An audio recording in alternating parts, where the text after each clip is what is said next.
Evening, fellas. Evening, fellas. Let's talk about boxing. I believe it is episode 8. I've episode 8 down. So we are good to go. We have so much to talk about this week. You see, these Let's Talk About Boxing episodes, I try and do them at least once a week, but what I ideally like doing is I like getting stuff built up, basically. You know, I like getting news built up before, because I don't want to just do one randomly and there not be a lot of news. But now we are getting the news. Oh boy, we are getting the news. And there is a lot to talk about. There is a lot of good. See, boxing is back. We have plenty of fights lined up. We've plenty of fights coming up. I'm looking forward to some of the fights we have coming up now, I have to say. Some of them are good.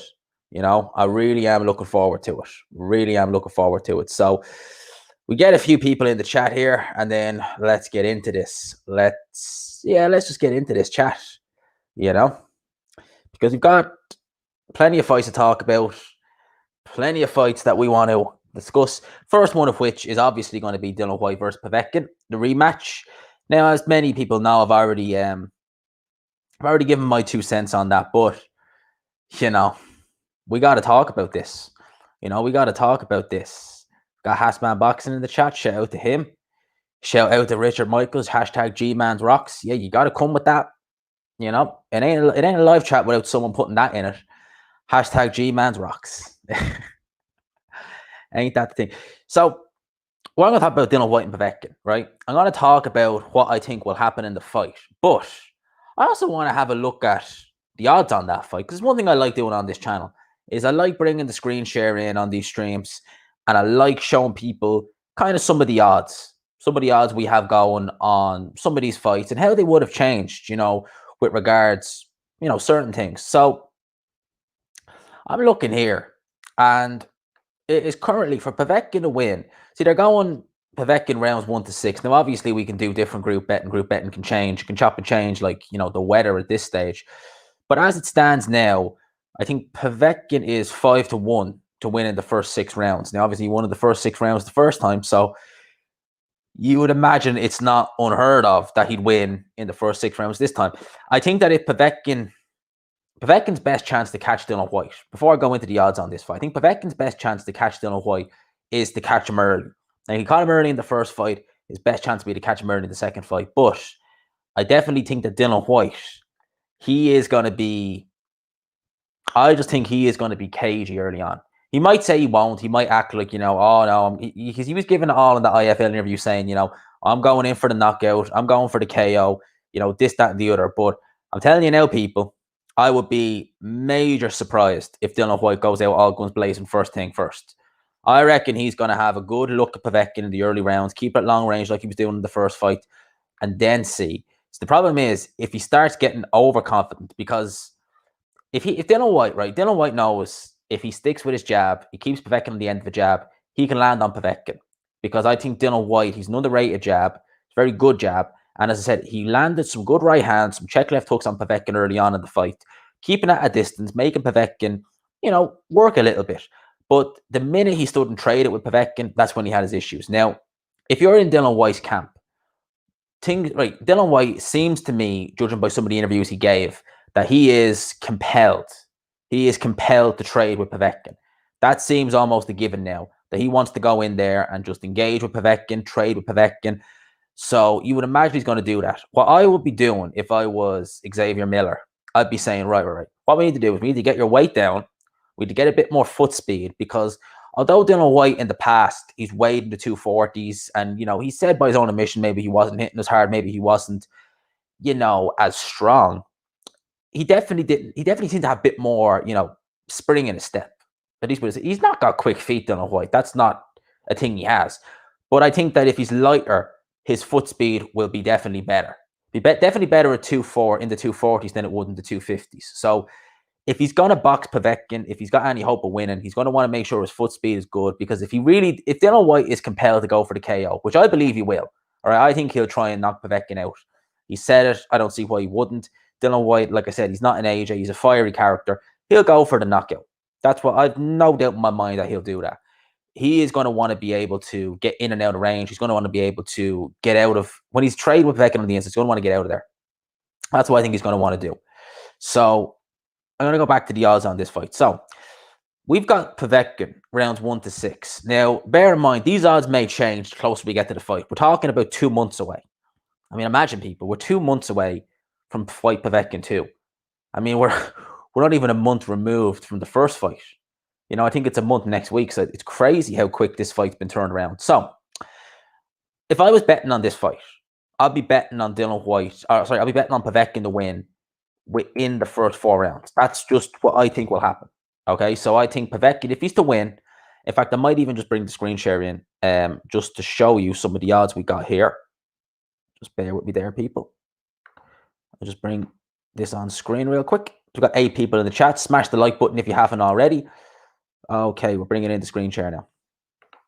So, 20 quid on Povetkin to win in the first 4 and the first 1 to 6 rounds. Now, we can chop this. We can chop and change this as we go along. So, return of 100 quid. And that's interesting. Now, Dylan Whyte in that first fight, that's been that bet, right? In the first fight, Dylan Whyte, he could have potentially, if there was more time in the 4th round and if he'd really step on the gas, he could very well have got Povetkin out of there in the 4th. So we're saying that's a similar kind of time for Povetkin. It's actually less. Jesus, it's actually less for Dylan. I know, that's a surprise. I would have thought it would have been more. So for Povetkin rounds 1 to 6, because me and odds are not great. You know, never been the best at maths. So when I'm looking at some of these odds, I'm a bit kind of up in the air about how they are. But I would have thought that, judging by the fact that Povetkin got rid of Dylan Whyte winning the first 6 rounds in the first fight, the odds will be a bit shorter on him. But obviously the odds are shorter on Dylan Whyte, which I find quite interesting. Let's they're the first 6 rounds, right? Let's try and see what some of the other round betting is like. So we got Povetkin rounds 1 to 2, 3 to 5. Okay, maybe not the best. Let's have a look at this. Okay, that's more like it. Rounds 1 to 4. So he's 8 to 1. Povetkin 20 quid. Jeez, 180 quid. Now I would routinely, if I'm doing bets like this, in around between 10 and 12, or in around between 10 and 20. You know, because that's really where you're going to see your profit increase. You know, if you're putting down, you know, a $5 here and there, like at the end of the day, some people don't have a $5 to spare. I get that. But putting down a $5 down, so return of 40 quid. It's nothing to write home about, really. And we see Dylan Whyte. Dylan Whyte's 7 to 1. Jesus. Dylan Whyte must be favourite. Is he opening his favourite? Let's just have a look. Sorry, people. This always does that. See what Dylan Whyte is. This is just the general. He's 1 to 3. 20 quid. Oh, fuck all. 6 quid. 2 to 1. Jesus, so Povetkin is still the underdog. Jesus, now that is surprising. So that's on Paddy Power. Now, given the fact that Povetkin won the first fight by 1-punch knockout, now that to me is... I'm surprised now that Povetkin's not opening his favourite. I would have thought he would have.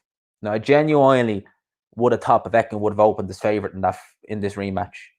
Now, this is what Paddy Power are offering. So, I wonder what way those odds will look the closer we get to the fight. I wonder if they'll sway a bit, because 2 to 1 Povetkin, that to me seems... Yeah, I don't know. I really genuinely would have thought, because I'm picking Povetkin in this rematch, I really would have thought that Povetkin would have been opening up as the favourite. You know, I really would have thought it. Let's look at some more of this. I'm surprised about that, people, I have to say. I really would have thought that Povetkin would have opened his favourite in this. Really would have thought that. So Dylan Whyte rounds 1 to 4. I don't think if Dylan Whyte is stopping Povetkin, he's probably going to stop him in between rounds 5 to 8. That's just what I'm thinking. I know he was close to stopping him in the 4th round in the first fight, but I'm thinking rounds 5 to 8. Again, geez, it's only 100 quid. Or only 80 quid profit. Interesting, people. Interesting. What are your thoughts on that? Yeah, I'm bringing the screen share to an end there. What are your thoughts on that? I would have thought now those odds would have been a bit better than that. Now, I'm surprised at that. You know, and Dylan Whyte's opening up his favourite. Let me know in the chat. We've got 13 people in the chat. Don't forget, please, smash the like button. Helps out so much. You know, smash the like button on this video / live stream. But what are your thoughts on this? I want to know, people in the chat.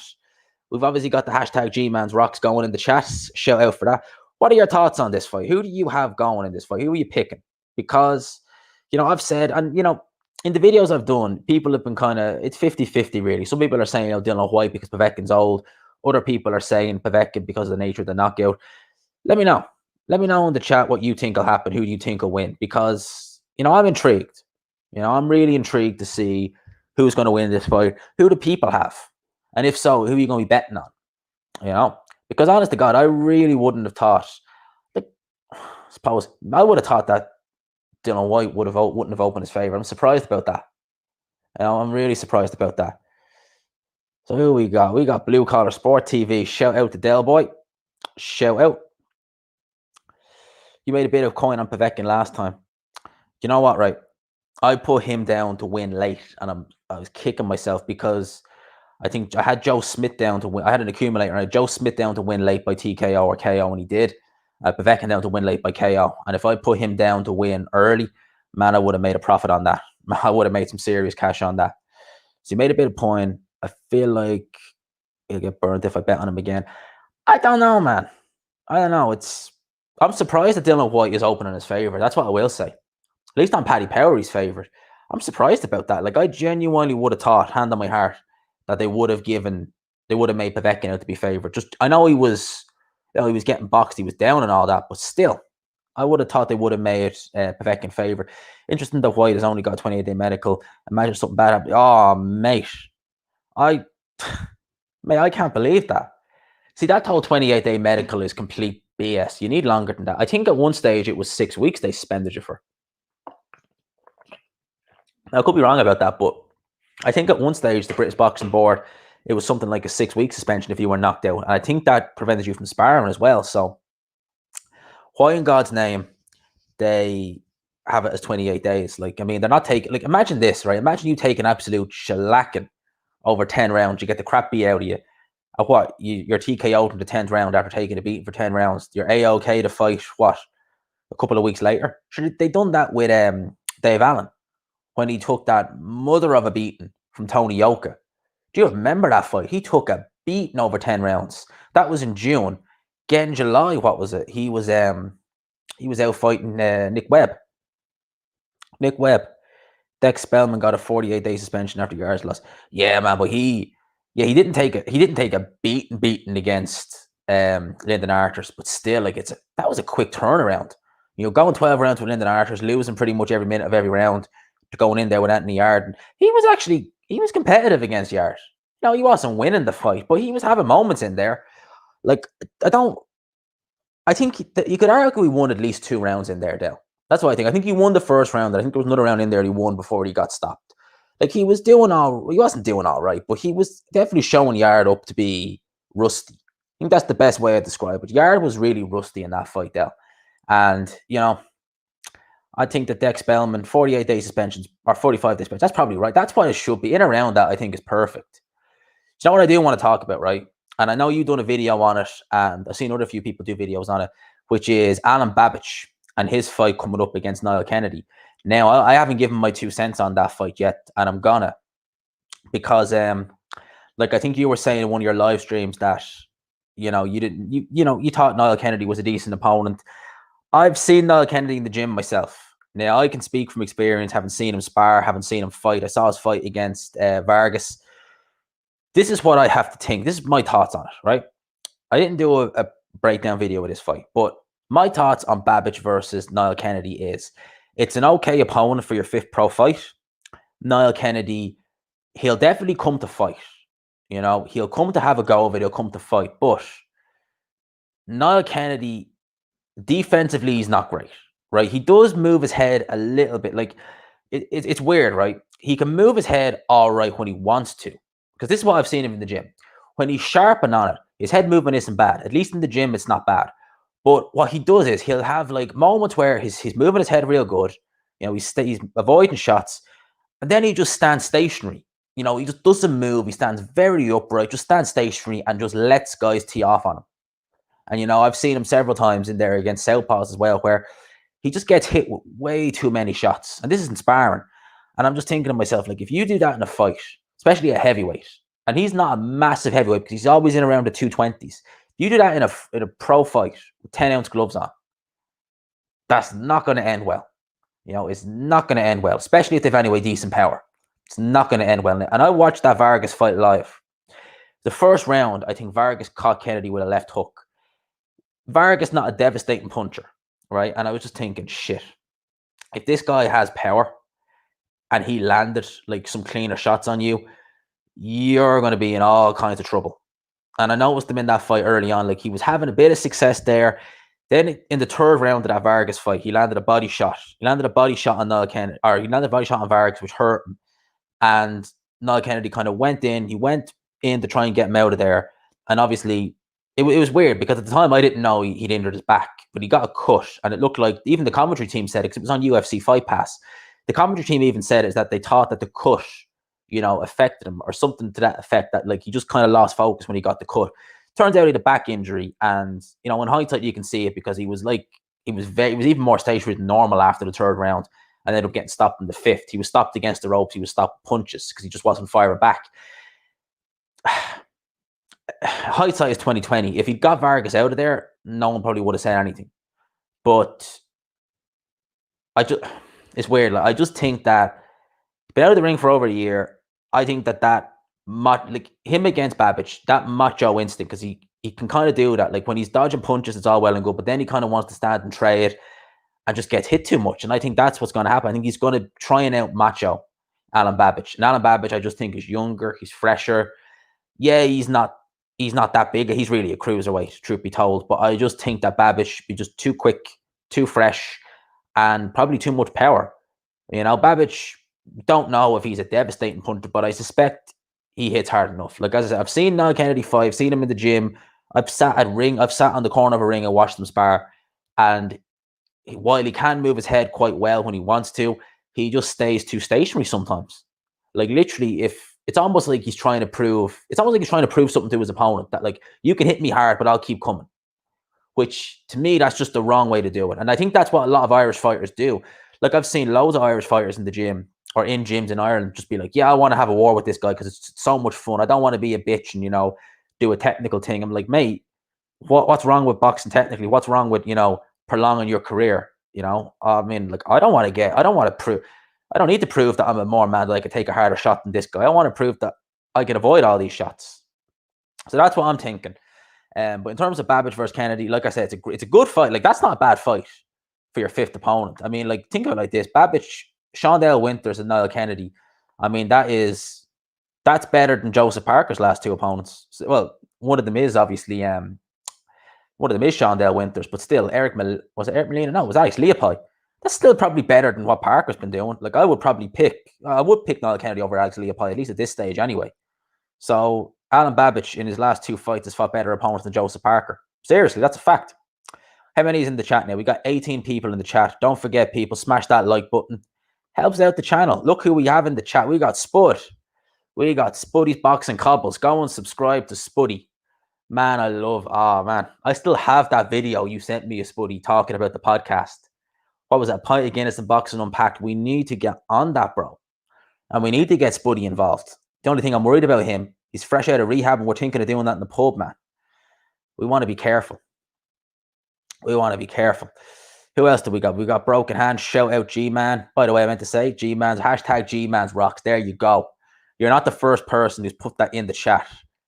I've seen people comment on my videos today about that. Hashtag G-Man's rocks. We're working on it, bro. We're working on it. And there we go. Unrivaled. There we go. Shout out, Mark. Shout out. Unrivaled. What is up, bro? What is up? I'm all good. Hope you enjoy the stream. Like I said, got 20 people. How come no one mentions the 40-year-old is having back-to-back camps? Yeah, that's something we have to take into consideration. That Povetkin, he's not a young man, that the repeated camps will take it out of him. But I think that at this stage in his career, the quick turnaround would be good for him. Would be good for him in terms of his sharpness, because you'll know as well, if you're out of the ring for a long period of time, especially if you're an older fighter, it's going to hinder you. And people commented on my video that I done where I was talking about this rematch, and a few people made the comment of Sergey Kovalev fighting Canelo. Well, I said that's different, right? Because one, Sergey Kovalev had a very tough fight with Anthony Yarde. He was nearly stopped in that fight. He has to make weight. And obviously, I remember he missed weight the first time against Canelo. He had to go and redo the weight again. So I definitely think it's slightly different. And yeah, Povetkin was down in that fight, but I mean, Kovalev was hurt bad. I mean, Buddy McGurk, lest we forget, Buddy McGurk was on the verge of pulling him out. If the 9th round in the Yarde Kovalev fight had gone similar to the 8th round, Buddy McGurk was going to throw that towel in. So Kovalev was on the verge. He was on the verge of getting stopped. And as I said, and like Mark says here, Povetkin trains year round. He does. Literally, we've said this on the panel on your channel before. Povetkin, a Russian mercenary. That is literally what this guy is. He literally, you give him a date, a time, a place. He turns up, he fights. You pay him, he goes home, he trains, he gets ready to go again. That is Povetkin in a nutshell. Give him a bottle of vodka and he's a happy boy. He'll fight anyone. That is Povetkin in a nutshell. That's what he's always been doing. If Povetkin wins, he'll fight Fury next after the Wilder trilogy. I doubt that. I think Eddie Hearn is going to try and get that Joshua fight made ASAP. I think regardless if Povetkin wins, I think that they're going to try and do Joshua Fury next. I can't see anything else. It's just the WBC won't call that mandatory until what, August next year, if even. So plenty of time to get the Fury Joshua fight made. Plenty of time. And by then, Povetkin will be nearly 42. Seriously, Povetkin will be nearly 42. Povetkin is like one of those 80s villains or one of those villains in an 80s action movie. He fucking is. He literally, like, he seems like a cool guy, Povetkin, as well. Like, when you see him in interviews, although he doesn't speak English, you know, he just seems like a cool guy. But yeah, he just doesn't give a shit. He is literally stoic. Like, my man just goes in there, does what he needs to do. He gets paid. He goes home. And that is it. And if you ever heard, like, I don't understand a word they're saying, but if you ever heard Povetkin's entrance music, I mean, even that is badass. It just sounds like a Russian mafia. It just sounds like the Russian mafia are coming. Like, have you ever heard it? Like, I listened to that. I think at the Parker when he fought Price. And I was like, Jesus Christ, that sounds like, yeah, that just sounds like one of the best entrance musics you can get. Even though I don't understand a word they're saying, it just sounds so badass. You'd imagine they're just talking about God only knows what. Seriously. Interim champion has champion status, and their mandatory shot is solely down to WBC governing bodies. Yeah, the interim champion has champion status. Like, obviously, if Fury decides to vacate, Povetkin will basically, what was he saying? Povetkin will basically become the champion. Basically, if Fury vacates. Can't see Fury vacating though anytime soon. G-Man, you are really something. You were on an LDB challenge, Chandler and AJ, and said Fury was a cheat? Huh? I have never been on an LDBC channel, so I don't know where you came up with that, mate. You're really something. You was on an mate. The only channel I have ever been on is Ade's channel, Hatman's channel, and Mark's. So I don't know where you got that from, but I ain't never been on an LDB channel. There's no LDB channel that I watch. So I don't know where you came out with that. And where have I ever...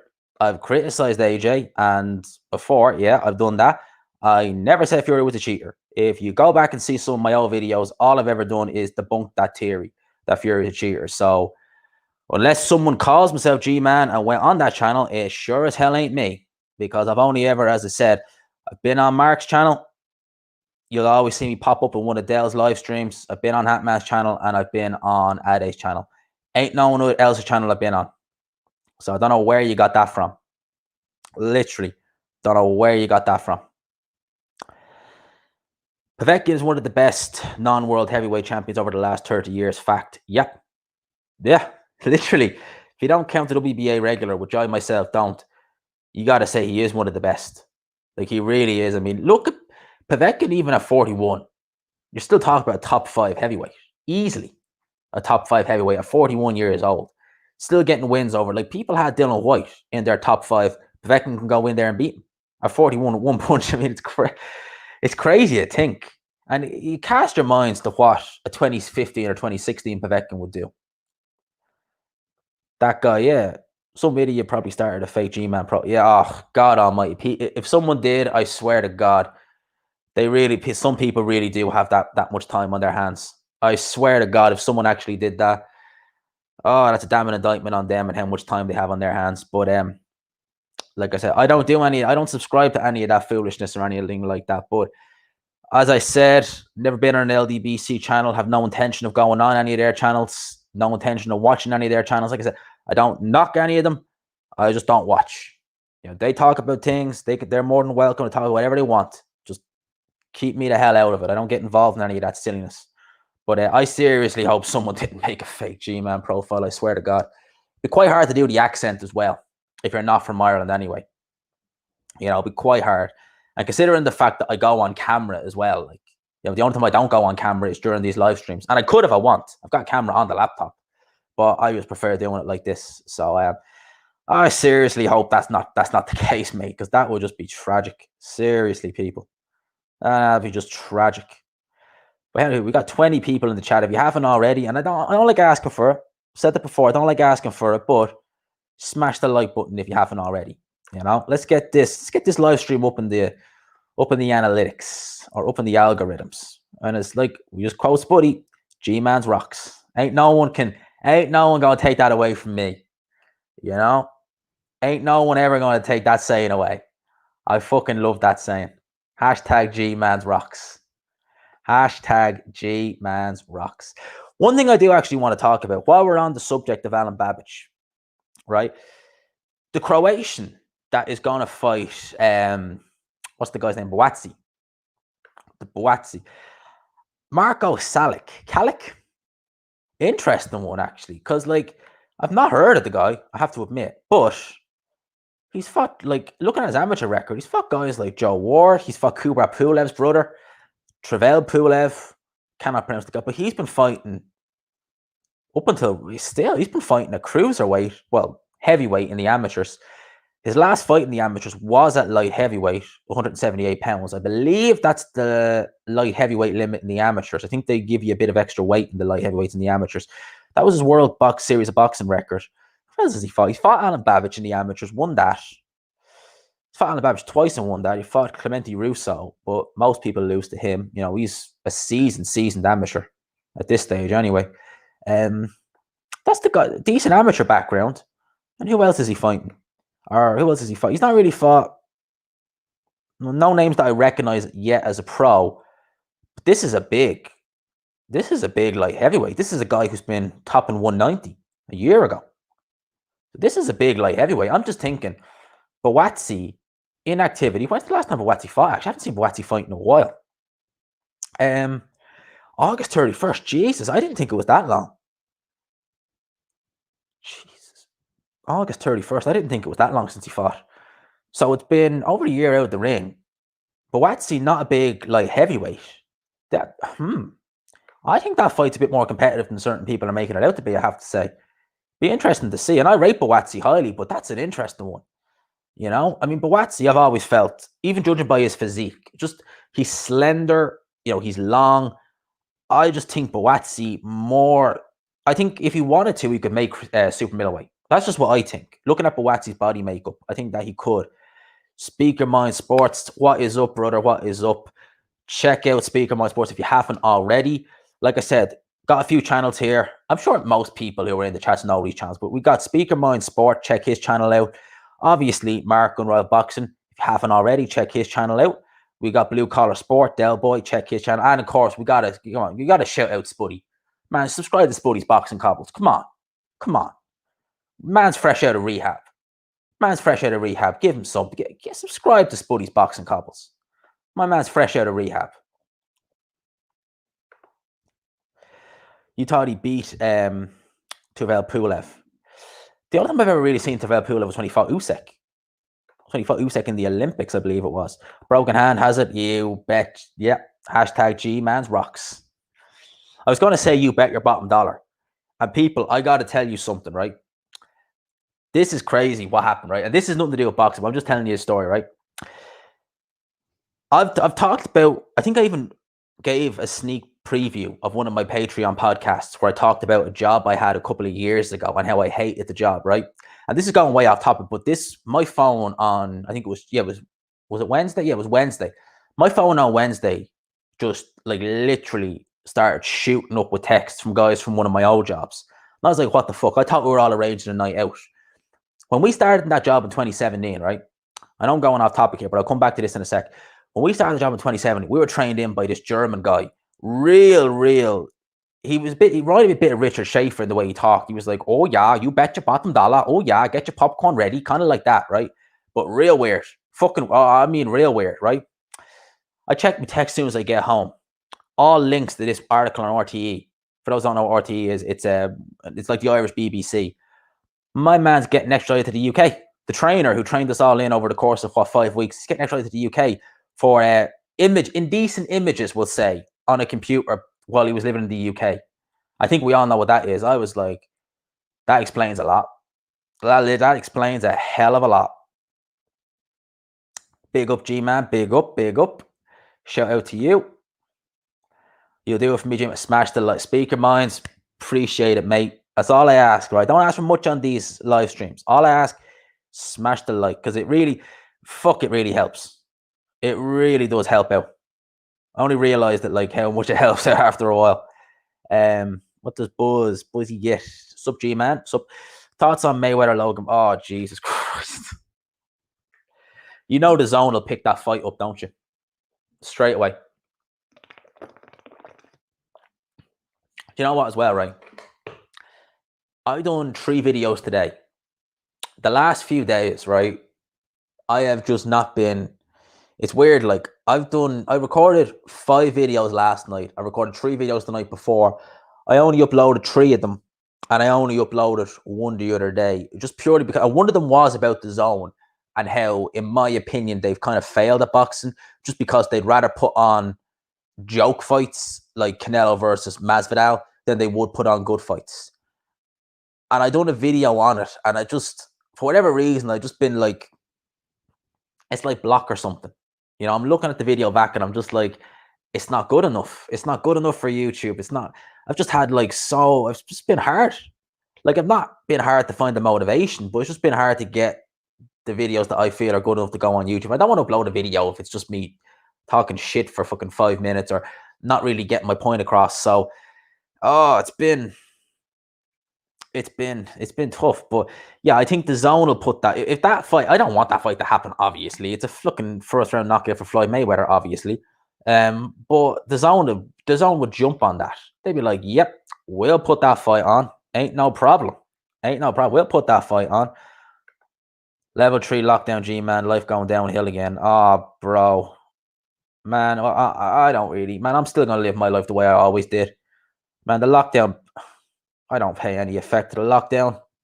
You know, I don't wear a mask. Never have, never will.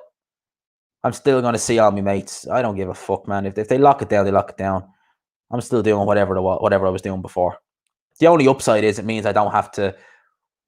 I go to the office 2 days a week, and I despise going in there 2 days a week because it's a pain in the arse. And I'm on with the most annoying people as well, who are just like, so, don't see your family. You know, I don't let my daughter see me. I don't let my kids come over. Fuck off. Fuck right off. So that's the only good side to it. I get to work from home full time, but I'm still going to do whatever I was doing before. And ain't no mask going near me. Ain't no mask going near me. The only thing is, and you know what the funny thing is, right?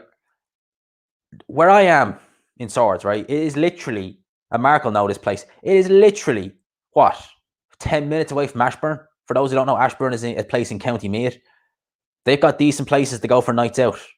You know? You go to the Swan, you go Kelly's, and literally there you go. You're into a pub. You know? There we go. Dale, you don't blame Floyd. Free money. Yeah, man. Floyd will go wherever the money is for the least risk. That is Floyd Mayweather in a nutshell. You know, why would Floyd Mayweather come back and fight Errol Spence or fight, you know, Terence Crawford for, you know, good money when he can fight Logan Paul, KSI, Masvidal, get same amount of money, if not more. And, you know, it's pretty much a guaranteed, well, it is a guaranteed win if he fights Logan Paul, for God's sake. I mean, the only thing is Logan Paul will be outweighing him. Because Logan Paul, I think, is a cruiserweight. Floyd is barely a welterweight. So, you know, it's free money. What can you do, man? What would you do with free money? You know? Free money. It's like what Mark said in the chat last night, right? You and him applying for Hungarian boxing licenses. I'm like, sign me the fuck up for that. 10-0. You call out Patel. Mark calls out Dave Allen. I call out Anthony Fowler. There you go. We all get to 10-0. Job done. Is Swans any good? Yeah, it's full of farmers though. That's the one thing I will say. It's full of farmers, but they have funny stories. They have some hella funny stories. But yeah, it is good. It is actually a good night out. I've been there a few times. It's fun. The Swan in Curraha. I think that's in Kildare actually, but it's Kildare or Ashbourne's one of the other, or Kildare and Meath one or the other. But yeah, it is good fun. It's a good spot. I recommend it. Hella recommend it. Facts, G man. I don't wear a mask. That's it. That's what. Yeah, I like seeing that. Unless it's a store, they won't allow me to shop. I have one. I've gone into plenty of stores with no mask. Nothing's been said to me.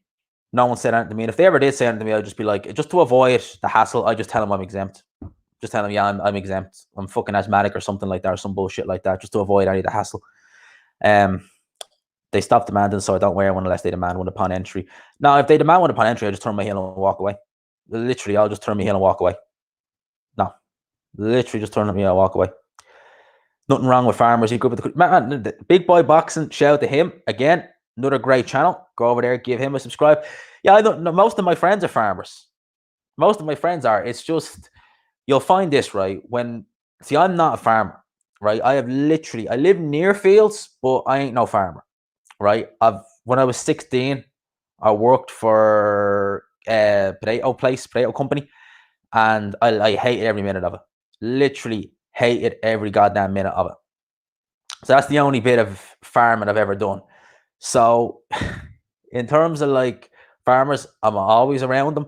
But when you bring one farmer into a room with other farmers, oh my God, the conversation is about tractors. It's about this, it's about who has this land, who has that land. And when you're not into that, you're kind of like the odd one out. It'd be like me bringing me missus.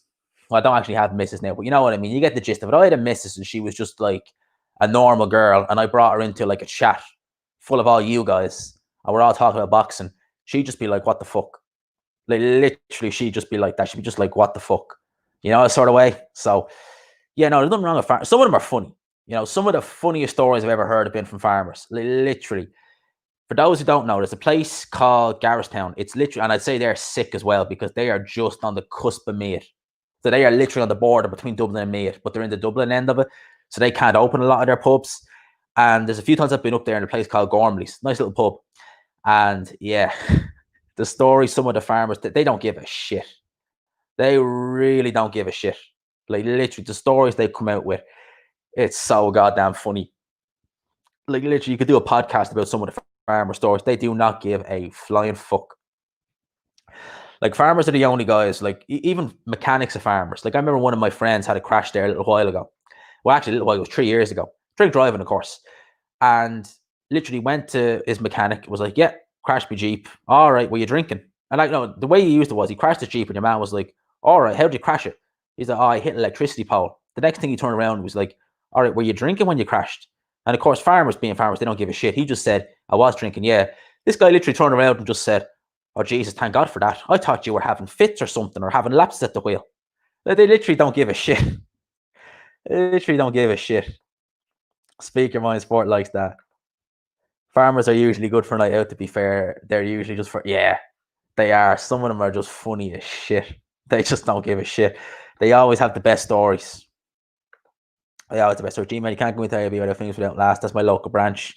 I know you have a medical exemption, but yeah, I just don't. Well, I never need to go to the bank, to be honest with you, mate. It's not something I ever need to really, not something I ever really need to do. I can't remember the last time. The last time I needed to go to a bank was shit. Probably back in just before lockdown. Just before lockdown. Plumbers are the best for banter. You work with the plumbers a while back. It says, yeah, I don't know many plumbers, Del. Don't know many. Yeah, some of them are fun. Like some guys like that, proper labourers and stuff like that. Yeah, they can be a good laugh as well. But whatever it is about farmers, they're just funny. We got L Dog asking about a Jaguar versus Rice. Should be a good little scrap. Yeah. Yeah. It should be a good little scrap. I'm not sure. Shout out to L Dog as well. Yeah, I'm not. I need to look at a Jaguar. Yeah, I'm looking forward to it, but I don't know, man. I don't know. I'm just not. I don't know. Something about him that I'm just not convinced of. Your medical exemption is that you have an elite immune system or you're not a pussy. Same as me, Del. Same as me. That's my exemption. You know, It amazes me, right? Like, 'cause whenever I'm in the office, right, I see people wearing plastic visors as well, which is even worse. I mean, one thing, mask is one thing, but those plastic visors, you just look so ridiculous. I swear, it's just not even funny. But I just see people literally, right? They're sitting at their desk. And bear in mind, we're all in pretty close proximity. So they're wearing their desk. They're around people they know are perfectly healthy. And then they walk out where there's shitloads of people that they don't know, happy not to wear a mask. But then they'll walk over to someone in their close proximity and they're like, oh, before I go, I'm putting the mask on. It's like, God almighty. I mean, what the hell? And like, there's a few times like I've just been like, yeah, I'm not wearing a mask. They're like, why aren't you wearing? Like, literally, we all had to. They gave us all 2 masks, and you had to go. You literally, they were like to me. Reception was like to me, do you want? You can take these masks. I was like, I ain't taking them. And they were like, you actually have to because we're signing off anyone who doesn't take them. And not like as in you lose your job, but they'll be ticking the box to say, you know, G-Man hasn't took it. It's like, really, really, we're getting that strict now that I have to physically take a mask and sign my name that I took it. Really? Of course, I just took the mask and threw it straight in the bin. That was literally what I did. I just took it and threw it straight in the bin. The receptionist is nice. She likes me. And she was like, yeah, you just need to sign it so they don't annoy you. I was like, for fuck's sake. So obviously I just took it, threw it straight in the bin, and there you go. There you go. That is it. That's what I think of the mask, you know? High and by. They need to take time with a Jack, but he needs season. He does. He does. That was a worry against that. Oh, I can't remember the guy's name now, but he was dropped before. That was a worry. You know, it was the fact that he was on the verge of stopping the guy and he got dropped. So, yeah, we need to see what a Jagba looks like against this Rice guy. This Rice guy's going to come to fight, I think. But Jagba's with Top Rank. It'd be interesting to see who they match him with. I would imagine, and that might be jumping the gun, but I would imagine they'll probably try and do Brian Jennings. Because Brian Jennings is coming near the end. He's still with Top Rank as far as I'm aware. Yeah, L-Dog name, Ergo Cat Cities. Yeah, I knew it was something like that, but God knows, like, I have enough trouble saying the goddamn names, much less remembering them. And what I mean by that is, like, even reading that name is a job. So I have enough trouble reading the names, much less actually remembering them like that. I wasn't meant to click on that. KO'd. I wasn't meant to click on that. He still has word G-Man. G-Man is not there yet. Yeah, I think his power's not bad. You know, he's shown decent power. You know, he's not technically that bad, but I just worry, man. I worry, and you know as well, right? I'm not. He's what, 25, 26? I'm not convinced. He looks a bit older than that. Like, I know some people. I'll put it like this, right? I'm going on 27, and there are people I know younger than me, and believe you me, like friend circle, who are like a year younger than me, 6 months younger than me, and believe you me, they've aged bad. They've aged bad for 26, for 25, 24, 20 something. They've aged way worse than me. I've seen people. I'll never forget this story. Right, in that job where we were trained in by the the PO, there was a guy who I sat next to for like the first week who was 2 years younger than me, and I was 23 at the time, so he was 21. If the guy could have passed for 35, 36 easily, like, I mean, hairline hanging on by a thread, big bushy beard, massive beer gut. I was like, damn, you have, for 21, man, you are fucking shit. That is yeah. Say Brit Sports, shout out. Rice isn't bad, you can smell it. Oh, I don't know if I smell. Oh, I don't know if I go that far. I don't know if I go that far to say an upset, but I can see a Jagba having a tough time, but I wouldn't go that far. I wouldn't go that far to say an upset, but definitely I can see a Jagba having a hard time. Dale's 26, he still looks 17. Yeah. I only stopped getting ideas when I was pretty damn near 24. That's when I finally, because whenever I shave a lot. Whenever I shave, damn, I mean, I swear to God, like, I was getting ID for a long time. And even when I showed them my driver's license, which was legit, they'd be like, I'm still not convinced. I'm like, mate, it says 1993 for fuck's sake. Like, if I was lying, it might say 94, 95 or something like that, but it's like 93 for fuck's sake. But, but yeah, you don't rate a Jag. Yeah, look, a Jagba's, he needs some seasoning. You know, he needs work. Definitely needs work. Definitely needs work. So I'm not writing him up. I'm definitely not saying that he will necessarily lose this weekend. But in terms of him having a tough fight, hell yeah, I definitely see him having a tough fight. Oh, he is having a hell of a tough fight. Disturbing the amount of people I see with masks on the shops. Yeah. It's sad. It's sad, but what can you do? You see, it's not even like majority of people don't want to wear them. It's just that they're afraid of what will happen if they don't. Not in terms of catching anything, because the chances of anyone actually being harmed by what is so low. Like you've a higher chance of dying in a car crash than you do of dying of what. But of course, I think people are just afraid to get. See, the problem is you see all these videos of these cops on steroids who are on a power trip, acting up, and people are like, "Oh, I don't want it to be me." I just tell them you're exempt. Just literally just tell them you're exempt. How do you stay young? What's your skin routine? Oh Jesus, man. Staying young. Well, if you're serious, right? If you think I'm young, no, I just drink a lot of water. I just don't drink a lot of alcohol. I do drink alcohol, but very rarely. And I cream my face. I'll admit it. I put cream in my face every morning. And what? Come at me. Yeah, I don't wear a mask, but I put cream in my face every morning. Come at me. Come at me, man. G-Man, do you think Dylan Whyte's career is done if he loses the Povetkin rematch? Povetkin wins, what do you think he'll fight after? No. No, I don't think he's done, but he definitely... It's definitely going to be a hard... He won't be on pay-per-view, put it like that. He won't be on pay-per-view, but yeah, it'll be a hard comeback. In terms of Povetkin, he'll probably push for the Fury winner.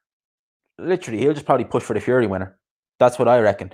And would I pick him against Fury? No. Certainly not if Fury's fighting him, say next August, September. Certainly not. But I think that is literally what will happen. I think Dylan Whyte, depending on the nature of the loss as well. Like, I mean, like if it's the same one punch, I mean, Jesus. You see, I want to see what his chin's going to be like, because that AJ knockout dented his chin. Definitely. I think that's fair to say. But that wasn't as bad as the Povetkin knockout. And we've seen with fighters, when they have really bad knockouts, their chin can regress. Like, it can go back a few notches. And Dylan Whyte was already getting hurt prior to this. He was hurt by Whack. He was hurt by Hellenius. He was down against Parker. He was down against Rivas. Dylan Whyte's never had an iron chin before this, so I'm sure he's not going to have an iron chin after it. You still get ideas. If it's a chick at the till, you try to use a chat line. Oh, man. Man, there's so many ways you can use. Like, I always do. If, say, a machine's not working or a card machine's not working, I won't register the card, you can use that as a chat line. I'm always like, you're shutting me down before I've even opened my mouth or before I've even tried it. So, what else do we got here? We go down the chat. Whyte might be gun shy in the rematch. Oh, man, I don't see that. I don't see him being gun shy. I really can't. I think Dylan Whyte is such a fiery character. Like, a lot of times you see with fighters, like the way they fight represents like how they are as people. Like, I think Dylan Whyte is just so fiery. I don't think it's in him to be gun shy. Seriously. I seriously don't think it's in him to be gun shy. Alex says Hergovich, Yoka. Not gonna pronounce his name. Same with Victor. I'm not pronouncing his name because these names are just, I swear to God. Jalova, Daniel Dubois. That's your top 5 in terms of prospects. It's not bad. I might put Dubois. Yoka. I want to see Yoka against Dubois, or Dupas, I think is how you pronounce it. I'm looking forward to that fight. You think Povetkin will KO Whyte? Yeah, I think the same. I was on Paddy Power earlier. Whyte is still the favourite. Povetkin is a 2-1 underdog in the fight. So, I'm surprised. I would have thought that Povetkin would have opened as favourite. But it's a long road back for Whyte if he gets stopped again. 100%. Like, he can still, like, at the end of the day, like, yeah, it'd be his 3rd loss. If he lost back-to-back losses, but he can still come back. But in terms of Whyte being pay-per-view, forget about it. Forget about it. He'll be back on the Sky Fight cards, maybe on the undercards of AJ's pay-per-view. But in terms of him headlining the pay-per-view, forget about it. Forget about that. Unless they stick him in, they get a voluntary against Tyson Fury or something like that. But that ain't good. That ain't going to happen. Forget about him being on pay-per-view. At least for a while anyway. But, you can still come back from things like that. You still can. I've seen some wearing masks in the middle of a forest in the Lake District. I've seen it worse. I've seen people running on a treadmill with masks on. I mean, that is ridiculous. Why in God's name, you do that is beyond me. Seriously, why would you run on the treadmill with a fucking mask on? Seriously, like, whatever it is about wearing them in public and all that. Why are you going to run when you need to be breathing out wearing a goddamn mask? Seriously. Come on. Bit of common sense, people. Bit of common sense. Is Whyte this decade's Chisora? Is Whyte this decade's Chisora? No. No, I think he's better than Chisora. No, I don't. I think he's shown himself to be, he can win fights against world level. Like Chisora, who's the best win on Chisora's resume? Takam? Probably Takam? No, he's better. Like a win against Parker is better than that. That's probably his best win. Joseph Parker be his best win? Joseph Parker be Dylan Whyte's best win. Povetkin probably would have his best win if he'd beaten him. But Joseph Parker, oh Jesus. You've seen people wearing masks in their car. Del, in reality, if you're wearing a face mask in your car, you may as well be wearing a condom in bed and going to bed alone. Seriously. That is similar to what it is. Like you're wearing a face mask in your own car. That is literally like going to bed on your own and just decide, you know what, better stick a condom on just in case. You know, that is literally what it's like. That is literally what it's like. Good point, G, man. Good points, G, man. That's it, man. That is it. There you go. It is, though. It literally is. That is just like going to bed. That is literally, when you're wearing a mask in a car, that is literally what it's like. It's like I'm wearing a mask. I'm getting into my own car, especially if you're going for a spin. Like say you're going from one place to another and driving home, wearing a mask in your car. Like seriously, come on, common fucking sense, people. If you're going to do that, then go to bed and wear a condom. It's the same goddamn thing, and you're sleeping alone. Oh boy, hashtag G-Man's rocks. That's what you get that going. Sleeping alone, hashtag G-Man's rocks. Buzzy, yeah, funny man, funny. More boxing truth shout out. Sometimes I leave my mask on. If I'm not going to get out of the car soon, I'm not too bothered by masks. No, man, I just have never, will never, don't need to. Don't need to, man. Ain't gonna.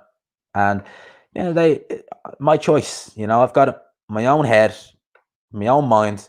Not letting anyone tell me how I should think or what I should do. No way. You know, the amount of people I know who literally, the idea of them thinking for themselves is just, it's crazy. Like, I'm thinking of a girl off the top of my head, and I can just tell by this girl, like, it's a girl I know, and I can just tell straight away that this girl cannot think for herself. Like, literally, she's surrounded by, like, brothers and fellas and stuff like that, and you can just tell this girl can't think for herself. And it's like, she is terrified of you know what as well. And it's like, cannot think for yourself, seriously. And all these people with science degrees saying X, Y, and Z, and it's like, you have two working eyes. Anyone can observe the effects of certain things. Like, I was only thinking to myself the other day, you've got all these scientists saying they know how to cure this, they know how to cure that. You know, the science says this, science says that. Well, there are tribes in, you know, regions of the world which are illiterate. They can't even read a takeaway menu, but they can cure ailments in their regions. Now, if you, with your science degree, went over to their regions and were struck down by one of their diseases, your science degree ain't going to help you, mate. You'd be fucked. But those people who can't read a takeaway menu, they'd be able to help you because they know how to cure it. How? Observation and experience. They have two working eyes. Yes, they have two working eyes. You hope it goes back up to 6-1 so you can make good money. I can't see it going back up that far. I really can't. I'd say that it's just going to... It's 2-1 now. I'd say it's going to stay at that. I need my water, man. I need a quick sip. How many we got in the chat? We got 25 in the chat. As I said, if you haven't already, smash that like button. Smash that like button. Sandman Sasha. Sasha Povetkin. What about those people who have sex in certain... Oh my God. I seriously hope not. That would be... Oh, Jesus Christ. Do you know what, right? I mean... I don't know. I see anyone, I'm shaking their hand. And you know, that's how you can tell someone if they're not on the same level. They don't want to shake your hand. It's just like, come on. Come on now. None of that. You know? Jesus Christ. Shake a brother's hand. As we have in the chat. I'll shake Spuddy's hand any day of the week. G-Man's rocks. There you go. There you go. There you bloody well go. We keep that up there for a while. But Yeah, we're getting off topic a bit, man. I was going off. We're back on the boxing. As I was saying to the guys here, I think as well, it looks like the British Boxing Board are allowing more than 5 fights, because the fight that the next card that Eddie Hearn has, it's got 6 fights on it. It's got that John Harden Jr. against Linus. Oh, I can't pronounce the last name. I've seen him fight before. He's not bad. Alen Babic, Niall Kennedy, Joshua Boatsi, Chantel Cameron. Dell, I know you hate women's boxing. I know you do. And look, it's not the most entertaining in the world, but some of those fights on Fight Camp were a bit fun to watch. Some of them were a bit fun to watch. I'll admit that. Some of them were fun to watch. But we just need to see. We need to see some more of these cards. You see more of these cards. Like, they have it down, right? Wait a minute. I think that card on a Sunday. Is that card on a Sunday? Yeah, it fucking is. That's weird. It must be. Is it a bank holiday over there for you guys in the UK on the 4th of October? Because they're having that card on a Sunday. They usually only do them on a Sunday if it's a bank holiday. Because they have Lee Selby versus George Cambrosso on the Saturday. God only knows if that fight's going to happen. I mean, Lee Selby, at the end of the day, no fear of him fighting behind closed doors, because he is not a big ticket seller. You could do that fight behind closed doors all day long. I don't. Lee Selby at lightweight is just no go. You know, Lee Selby, why in God's I convinced he only moved up to lightweight, not because he was too big for super feather. No, because he wanted to he hyped himself up in that Josh Warrington. That Josh Warrington loss was bad. You know, he took a beating in that fight as well. And he definitely is trying to like salvage what little credibility he has, and be like, you know what, this is how weight trained I was. I was so weight trained to featherweight, I couldn't even make super featherweight. So he's gone up to lightweight, but he has not looked good at lightweight. And I never rated Lee Selby even at featherweight, but yeah, at lightweight, man. Oh, jeez. What's your? Sorry. Yeah, so they can get the views from United Sport. Oh, right. I was wondering, because I know you've done. I think was it what was it? Was it Ricky Burns? I remember when Bellew fought McCabu. That was on a Sunday, and you had Ricky Burns on the night before. G-Man, you doing predictions for Charlo fights? I am, Del. I normally do my predictions the week of the fight, because I don't know why. I just always feel like if I can go the week of the fight, you see, sometimes with a fight, right? Like, for example, Fury Wilder, the rematch. I was like so back and forth about that fight the whole way, that I was thinking, if I do a fight preview, a review, or prediction, or anything like that, say 2 weeks in advance, like my mind could just swap, and I could be like, you know what, maybe Wilder win, maybe Fury win. So I don't like committing to something too early before I really just go have a look at it all the way and just be like, right, this is what I think, so there's no going back on it. But in terms of the 2 fights, like I've said, I think Jamel against Rosario, I'm thinking Jamel on points, but Jamal against Derevchenko, bro, I'm going back and forth on that. See, oh man, I'm going back and forth so much on that fight. That's the one I'm looking forward to doing the prediction most for, because I am just like, part of me is saying Derevchenko will win it, but then another part of me is thinking politics and saying that Charlo could win it legitimately anyway. But man, that's the one I'm looking forward to more so than anyone. We haven't even got an announcement as to who's showing that fight, at least in the UK, haven't we not? Or is Box Nation showing it? I'd say Box Nation, are they even showing it? Like, one thing about Box Nation, I can't believe they're still subscription based. I couldn't believe they were still subscription based when all the fights went on to BT. Like, they were charging 12 quid a month for absolutely nothing. I mean, that's just bizarre. Yeah, Bellew was the Sunday. I think that was a bank holiday in the UK though. When he fought McCabu, that was why I done that. You made money on, yeah. That was the one thing I didn't think had happened. I thought Fury would win that fight, all right. I even predicted him to win, but not the way he did. Hell no. Not the most entertaining. My favorite fight camp was really. I didn't. That was probably one of my least favorite fights from fight camp. I didn't really enjoy that fight at all. Like Pursoon versus Taylor. Maybe it was just something. I don't know. There's something about that fight. I just didn't really. It just wasn't for me, man. Katie Taylor, I've never really rated Katie Taylor, to be honest with you. Derevchenko will be shot, in your opinion. He's had 3 hard fights back to back. Yeah, potentially. But I'm just, something about Charlo at 160. He's just, I don't know. He's definitely not as diverse, I think, as he was at 154 pounds. I just think 154 pounds was his weight. Like if he was there now, Jesus, he'd probably be undisputed. Seriously. Other than his brother, he'd probably be undisputed. Yeah, I enjoyed that fight too, actually. Eric Donovan versus Barrett. That was a good fight. That was a good fight. I mean, Eric Donovan's really a featherweight, but God almighty, I mean, he gave a good account of himself. You know, he's going to get some more decent fights after that. You know, see, it's one thing to lose, but it's another thing to look good losing. Like if he went in there and just got blown out, I mean, that wouldn't do him any good. The fact he was winning the fight, at least I thought he was winning before he got stopped, and it was a massive hook that put him down.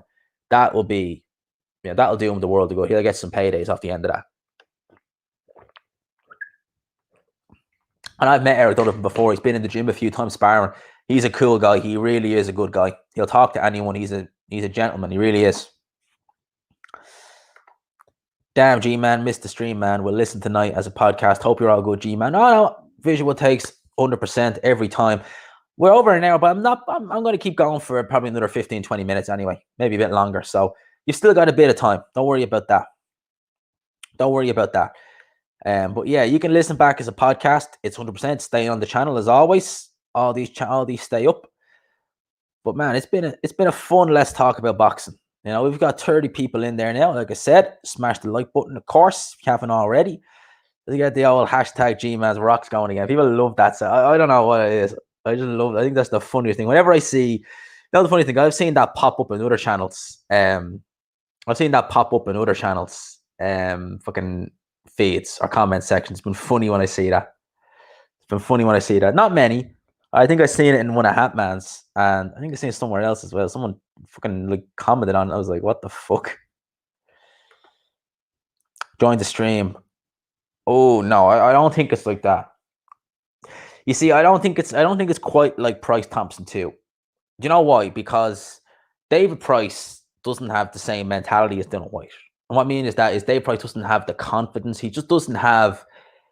Dylan Whyte is just fiery. You know, he's confident. He believes in himself.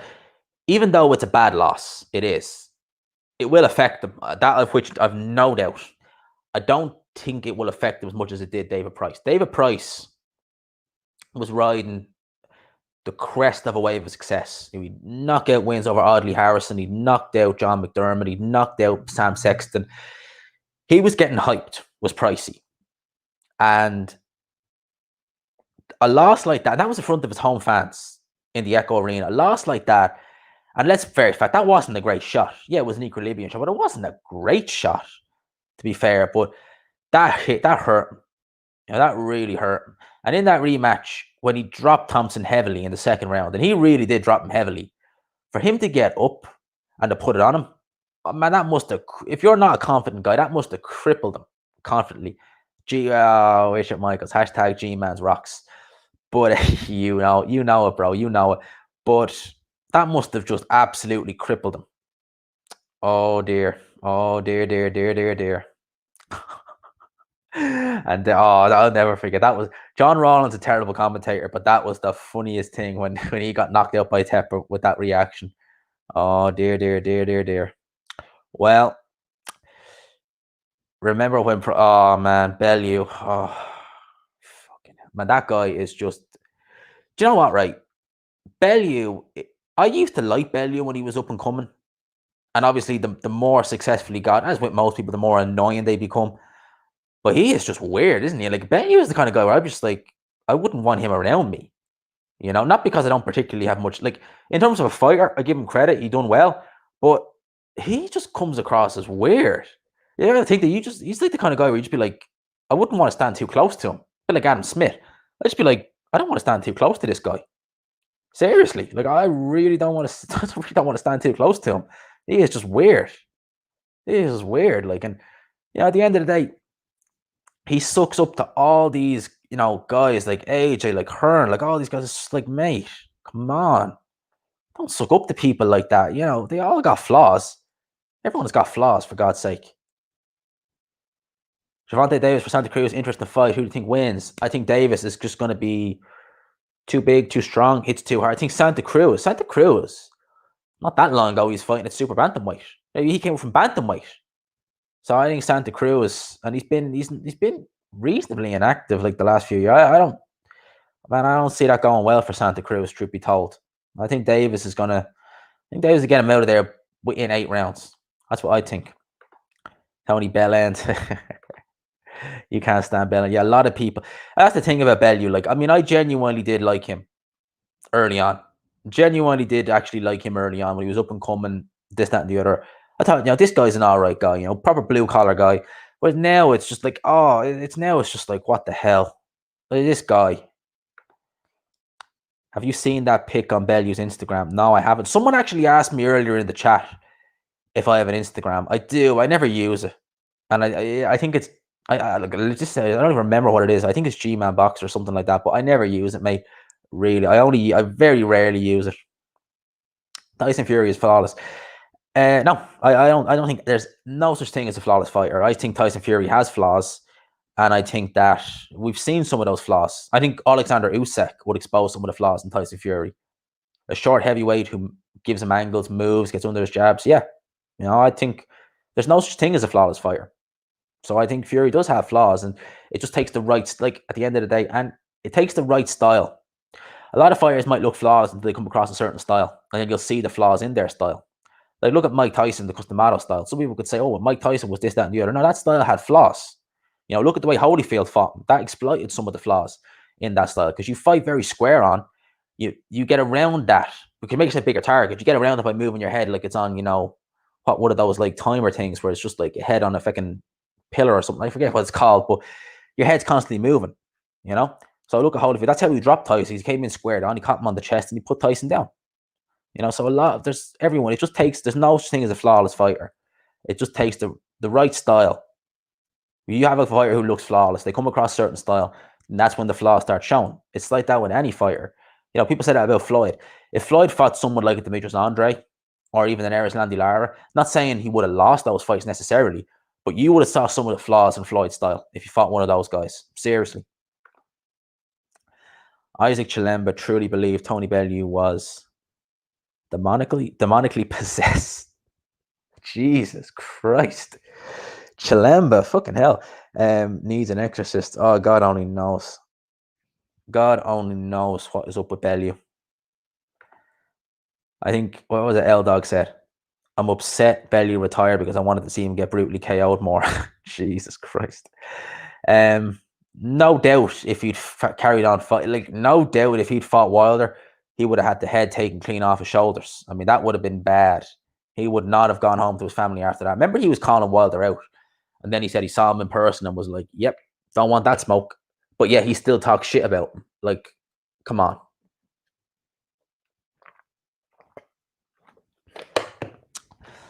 Oh man, I'm going through the water tonight. What was it Ian Beale said? Ian Beale, I'm a very successful businessman. Shout out to Ian Beale. Shout out to Ian Beale from EastEnders. I've had Bellew in this chat before, but I've got Ian Beale in it now, so I'm happy. I've got a celeb in the chat. No man's flawless. They ain't flawless. They ain't. That wasn't just Bellew. Price was supposed to be the Klitschko heir to the throne. Of Fury was just an afterthought who punched him in the face. Yeah, well, yeah. Do you remember Fury? A lot of people were picking Dave Price to beat Fury back then. Remember Frank Maloney was giving it all the what about, we offered Fury this, that, and the other. The fight Dave Price didn't want it. I mean, obviously, in hindsight, looking back, if they'd fought, Fury probably would have won. In fact, he definitely would have won. It's just crazy. It's crazy the way both guys' careers have gone. That Fury can dethrone Klitschko, have a mental breakdown, go away for 2.5 years, come back, beat the crap out of Wilder, and, here he is again. And David Price gets knocked out badly by Erkan, gets knocked out badly by Povetkin, quits against Sergey Kuzma, gets knocked out by Chisora. I mean, damn, their careers went badly. Free scraps with every chip, buddy. Sounds like an offer, man. Sounds like an offer. Imagine if Hay and AJ had fought. That would have been interesting, actually. I wouldn't mind seeing that. I would pick AJ to win. But David Hay, with his speed, cause AJ, but you see, David Hay was always he's always very one-dimensional when he fought big heavyweights. He would always just swarm around them, look for a big shot, and then get in and get out. that was kind of the way he was. He was always very sort of one-dimensional on that. No, I didn't see Bellew on Celebrity. I don't watch any of those shows. Those shows just no, don't watch them. Don't watch any of those shows. Am I watching Kobe Covington versus Tyrone Woodley on Saturday? I'll watch it. What's that? Is it on Channel 5? What channel is it on? I'll watch it. Because any boxing that is on the weekend, I'll watch it. I might not do a post fight because I don't do as many post fights I used to. But whenever there's boxing on, I'll watch it. Whenever there's boxing to be had, I'll watch it. I don't mind. Fights I'm looking forward to this weekend, though. I'm looking forward to seeing Ajagba. I'll be covering that fight, definitely.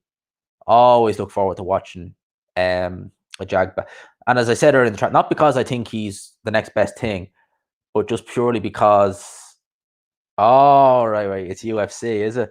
Man, Channel 5 put on some obscure fights. Well, I didn't know that. I thought it was Channel 5. They put on some obscure fights. And I am a proper UFC casual.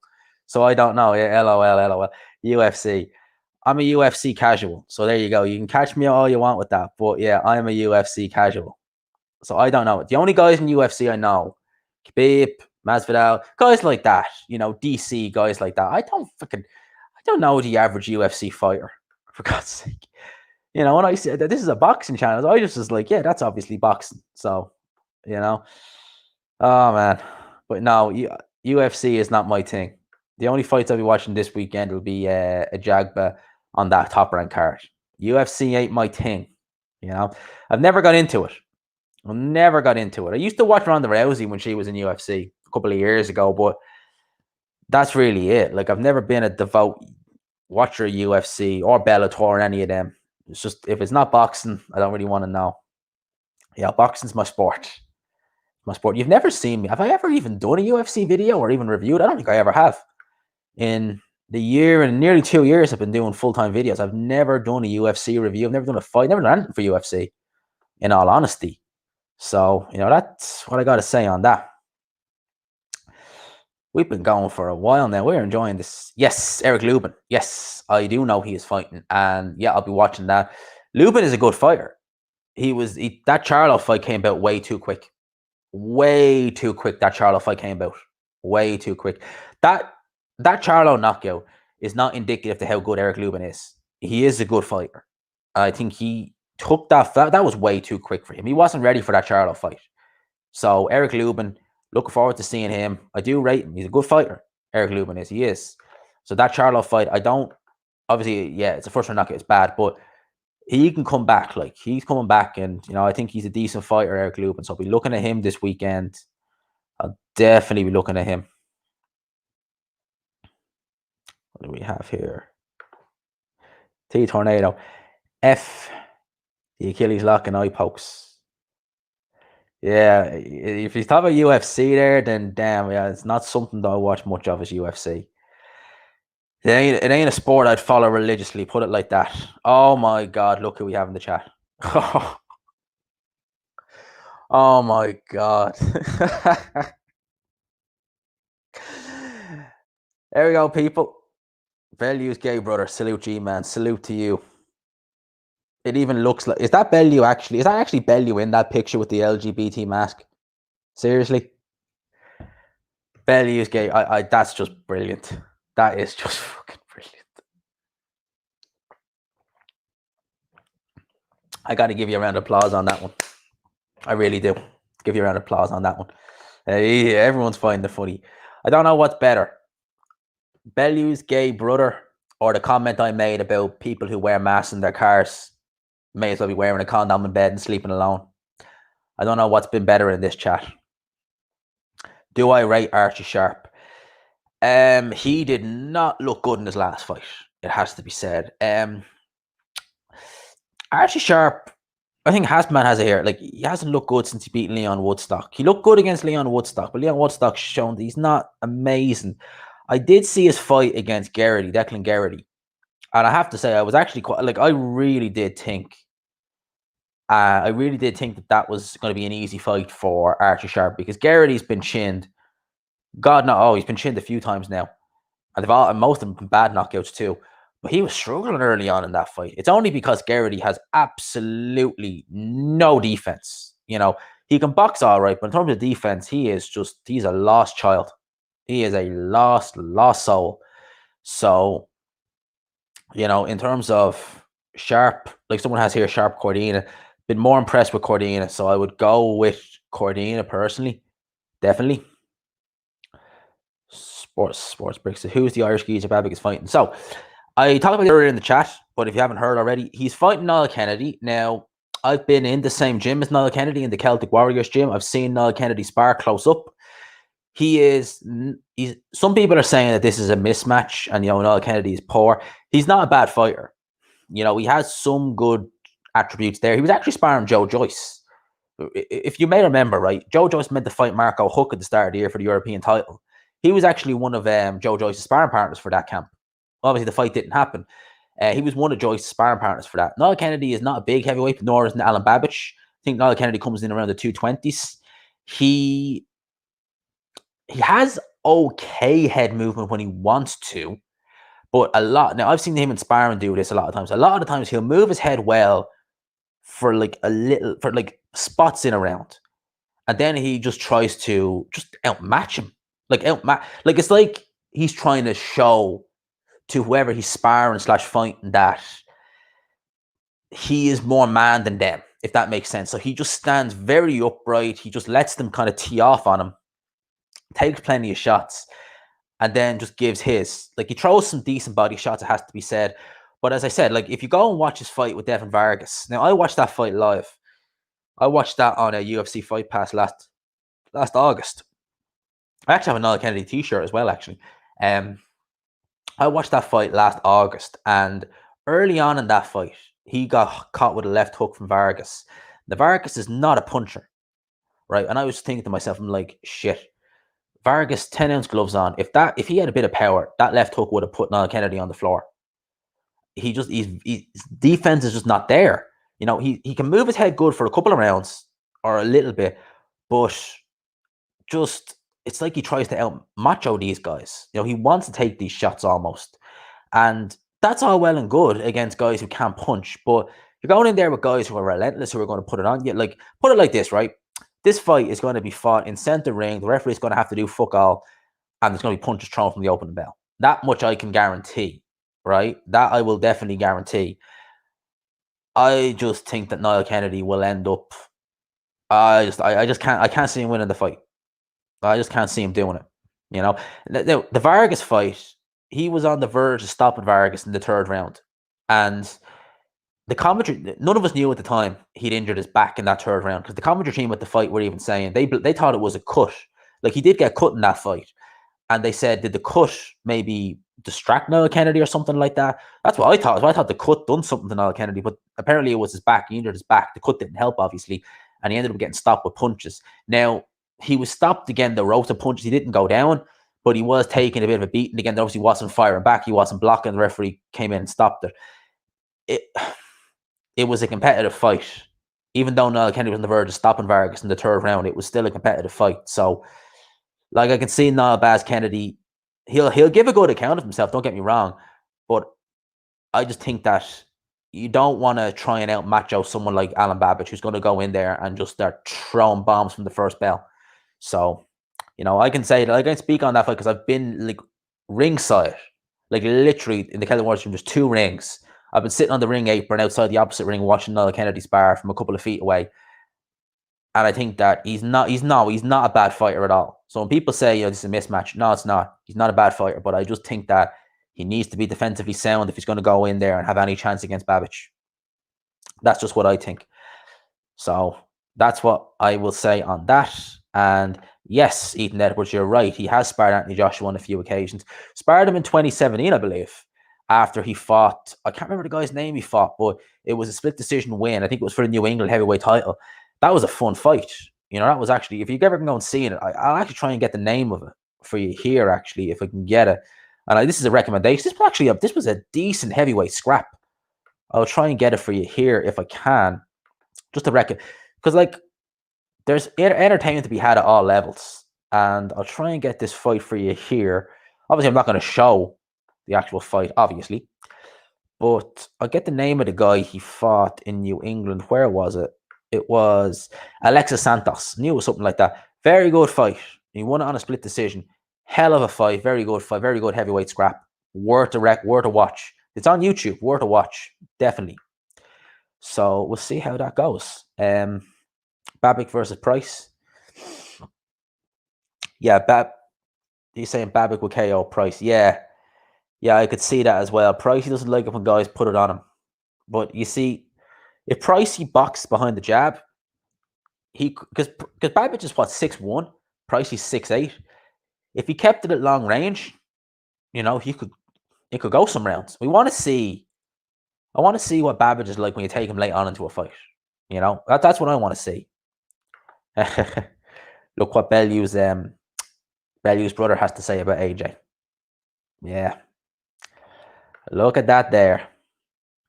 You get KO'd in brutal fashion. Yeah, we've seen Pricey KO'd in brutal fashion before. We've seen him KO'd in brutal fashion before. So Kennedy fights like Joe Joyce. Oh, he moves his head a lot more than Joe Joyce. He does. He moves his head a hell of a lot more than Joe Joyce does. But I don't know. Like as I said, like I think he can be competitive in there against Babic. But as far as picking him, I just no. I don't. I just don't see it. I don't see it. You want Babic to smash Alen next after Kennedy? I mean, Eddie Hearn will be trying to get that fight made. 100%. That's actually a good shout. That's actually St. British Sports. That's actually a very good shout. I wouldn't mind seeing that fight go. We need to see how Gorman looks against Latte. I'm not ruling out an upset in that fight, people. I ain't ruling out an upset. Latte is not a great heavyweight, but he's game. Shout out to the Troll Network. Shout out to him. Subscribe to his channel if you haven't. He has a channel. He's doing some good stuff on there. So shout out to the Troll Network. Babic is way too light. If Pricey lands, he'll go down. Yeah, well, Babic a cruiserweight. Really, he is a cruiserweight, people. There's no ifs or buts about that. He's a cruiserweight. So, that'll definitely happen. That fight will go down.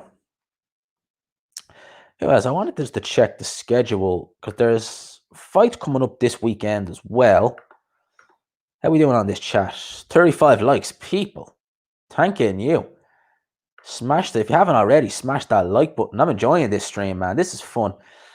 This is why I do. See, I don't do these Let's Talk About Boxings every other week. Just because we need to get the news going. We need to get as much news as we can before we start, going in there. We got Jordan Ennis fighting this weekend. He is a good shout as a prospect. He's a welterweight. He's a good shout as a prospect, Jordan Ennis. Rate him quite highly. Jordan Ennis is a good fighter. Jose Pedraza against Javier Molina this weekend. Again, good fight. But yeah, Jonathan Rice versus F.A. Jagba. That is a fight I'm looking forward to. I'm looking forward to seeing a Jagba. Like I said it to Dell earlier on in the chat that we need to see. He needs more tests because I'm still not convinced by a Jagba, especially not after his last fight. So we need to see more of him and see how he gets on. But, the Jagba. How are you going to watch the Charlo fight in the UK? Oh, mate, I have no idea. Hopefully it's on one of the major stations. If not, then, we'll find a way. We'll find a way. JP says, Babic not good enough technically for cruiserweight and too small for heavyweight. Yeah, you see, the problem with cruiserweight is that, you will have guys who are technically better. And you will have guys who are every bit as fast. The problem with heavyweight is, yes, you're going to be faster than a lot of these guys. But, like, when you're a 6'1" guy, like, if you're fighting someone who's 6'8", they can really shut you down. Just by keeping at range. Chris Congo was going to fight Jordan Ennis last year. Fight fell through. I don't think that would have went well for Chris Congo. Man, Jordan Ennis is he's danger. He is a danger. You're going to use that to watch it. I'm thinking I might join you. I don't want to give names out to those on this because you're not allowed to do that. But yeah, that would be routinely how I would get those fights. In America anyway. If they don't show them in the UK, I'm sure they will. I mean, they have to. I mean, that's a good card. I'm sure Sky will do something or someone will do something. I mean, they'd have to. They'd have to. Remember ITV used to show all those cards? That was fun when ITV used to show them. The last fight they shown was that, I think you took that off. Yeah, just to be on the safe side. But yeah, ITV. I think the last one they showed was Thurman Pacquiao. Do I rate John O'Carroll? Not really. Not really. No. Um, he looked terrible in his last fight. Obviously, he lost his last fight. Not really. I mean, John O, European level, is fair to say. European level, I would say, John O. Look, I don't like looking at Irish fighters because apart from maybe some up and comers, and even then, they're unproven. They're just prospects. There's no real Irish fighters I'm looking at and thinking they're going to set the world alight. As I said, there's a couple of prospects coming up who we need to wait and see how they go. But I don't really like looking at Irish fighters. There's no ones that are anyway decent. And John O, he beat Scott Quigg, but that Scott Quigg, fuck. I mean, that was sad. That was sad. That Valdez fight. The people say that ruined Valdez. That ruined Quigg too. Best believe that. Ennis looks great on the eye test, but he hasn't got anyone with a pulse 26 fight. Yeah, no, he hasn't. But I don't know, just seeing what he does from just a technical point of view, I think that Ennis is a good show. Ennis and Victor Ortiz, man, they are two good fighters. Yeah, Heyman had that deal with ITV, but you see, they put Pacquiao Thurman was last July, and then they put Spence and fucking Poirier on Sky. I don't think ITV have done a boxing show since then. So PBC and they showed Hurd Williams. Yeah, they did. They've not really been. Did they? Well, maybe they did. Yeah, they did. Actually, that was last year. Yeah, ITV haven't been putting on anything really in terms of boxing. They literally, I don't know what's going on with Al Heyman and ITV. What's that say? Quigg made Carroll look like a young Pernell Whitaker. He did. Like, Jesus, you see, that is how, when you have a fighter who was once a world champion, who was shot to pieces, they can make someone like that go on. They can make someone like that look very good. John O is like European level. I think that's fair to say. What's going on with Josh Kelly's gone into hiding? Yeah, man, he is running from David Avanesian. Man, David Avanesian, as far as I'm concerned, he will beat Josh Kelly if and when they fight. I favoured Avanesian heavily in that fight with Josh Kelly. Heavily. Look what Bellew's brother says. Adam Smith would say that as well. So would Johnny Nelson. Man, Josh Kelly, I don't think he wants any smoke. I don't think he wants any smoke with Avanesian. I think that Ray Robinson, I'll read your comment in a second, that guy. I think that Ray Robinson fight really, really hurt Josh Kelly's ego. It probably hurt a lot of people's opinion on him. A lot of PPC fighters have been on with TV for €10. I'm wondering if they go that route. We said, nothing big on UK networks. It's big on UK networks. No, that's the sad thing. Like, look, worst case scenario, I'll use, it was in the chat earlier. Worst case scenario. Josh Kelly's over the match. Yeah, Josh Kelly has been hyped out beyond belief. He was anyway. He's gone quiet now. Do I really think Kelly ducked him? Yeah. Well, obviously, they were meant to fight before what happened. But remember, they were set to fight on, was it the Bellew undercard against Usyk? And he weighed in, and then they said he had the flu. Man, I think that at the time, Avanesi was coming off a loss against that Lithuanian guy whose name I can't pronounce. He fought Crawford. And maybe they thought, okay, we're ready for him. But then, obviously, they didn't have to fight in 2018. He goes and he beats the crap out of Kerman Laharada twice. And I think they're looking at Avanesi now and thinking, you know what? Not right now. Not right now. And I think as well as that, if he beat Ray Robinson, maybe. But I think that Ray Robinson fight, I think that's hindered Kelly a bit. I think that's knocked a lot of people's perception on him. And he was lucky to get that decision against Ray Robinson. He was flipping lucky. He was lucky. I mean, you pick Burchell to beat Josh Kelly. I mean, they're separated by a world of weight difference. But yeah, Josh Kelly is nowhere near as slick as he thinks he is. Nowhere. And you see, that style, even when he's fighting lower opposition, he's still getting tagged a good bit. When he moves up to European level, like literally European level, man, they ain't going to have a hard time finding him. They ain't not going to have a hard time. He's too flashy.